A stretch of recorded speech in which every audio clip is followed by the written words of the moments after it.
বিসমিল্লাহির রহমানির রহিম। আসসালামু আলাইকুম প্রিয় বন্ধুরা, কেমন আছেন? আলহামদুলিল্লাহ, আল্লাহর অশেষ রহমতে আমি ভালো আছি। তো দেখেন, আমি আসলে এই ছোট্ট করে একটা আপনাদের মেসেজ দিতে চাচ্ছি। সেটা হচ্ছে আমরা যারা এই নতুন বিয়ে করেছেন বা যাদের আসলে বিয়ের বয়স 1-2 বছর 3 বছর হয়ে গেছে বা 4 বছর 5 বছর হয়ে গেছে বা নতুন 1-2 বছর ধরে 6 মাস ধরে বিয়ে করতেছে, আসলে তাদের উদ্দেশ্যে আসলে এই ভিডিওটা করা।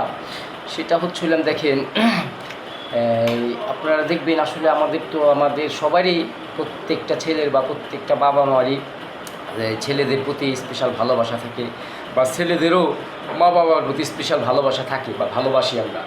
আসলে বিষয়টা দেখেন এরকম, যেমন আসলে ফ্যামিলিতে, সংসারে আসলে কিন্তু টুকিটাকি এই কথা কাটাকাটি বা ঝগড়াঝাটি হবেই, প্রত্যেকটা ফ্যামিলিতেই হবেই।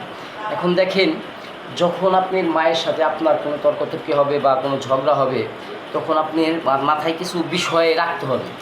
সেটা হচ্ছে আপনি আগে যে আপনি একটা আবদার করতেন মা বাবার কাছে, তখন কিন্তু কারেন্ট সেটা পেয়ে যেতেন, কারণ তখন আপনি ছিলেন মায়ের সন্তান, মায়ের ছেলে। এখন আপনি দেখেন, আপনি যখনই বিয়ে করে ফেলেছেন, তখন আপনি একটা কথা বলতেছেন, আপনি লিগাল, আপনার জায়গা থেকে আপনি সত্য বলতেছেন, তারপরও মা বাবা মনে করবে যে বউর শিখানোর কথা আপনি বলতেছেন। বা একটা কথা বললেন, এই তো বউ শিখিয়ে দিয়েছে, বউ যা করতে বলতেছে, আবার আপনার বউ মনে করতেছে আপনার মা যা শিখিয়ে দিতেছে আপনার বউর কাছে তাই মনে করতেছে। আসলে বিষয়টা হলো, আপনাকে মাথায় একটা জিনিসই রাখতে হবে, যে একটা জিনিসই আপনি ভাববেন, সেটা হচ্ছিলেন কি, যে আগে আমি মায়ের ছেলে ছিলাম, এখনও মায়ের ছেলে, বাট একটু পরে। আগে হচ্ছে আপনি একজনের জামাই, একজনের স্বামী, তারপরে আপনি মায়ের সন্তান। এই জিনিসটা যদি আপনি মাথায় রাখতে পারেন, এই জিনিসটা মাথায় রেখে যদি আপনি কথাবার্তা বলতে পারেন, চলাফেরা করতে পারেন, ইনশাল্লাহ দেখবেন যে ফ্যামিলিতে ঝগড়াঝাটি, মান অভিমান একটু কমে আসবে ইনশাল্লাহ।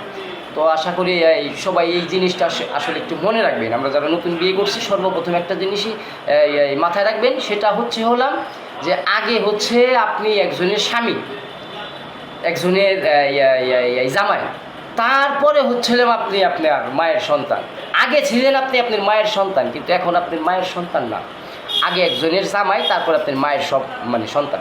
এটা যদি মাথায় রাখতে পারেন, ইনশাল্লাহ পথ চলা সমস্যা হবে না। ওই সংসারে বা এই মান অভিমান ঝগড়াঝাটি আসলে এইসব হবে না ইনশাল্লাহ।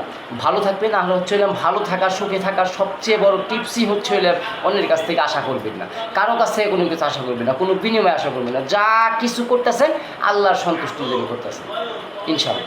আসসালামু আলাইকুম। ভালো থাকবেন, ভালো রাখবেন ইনশাল্লাহ।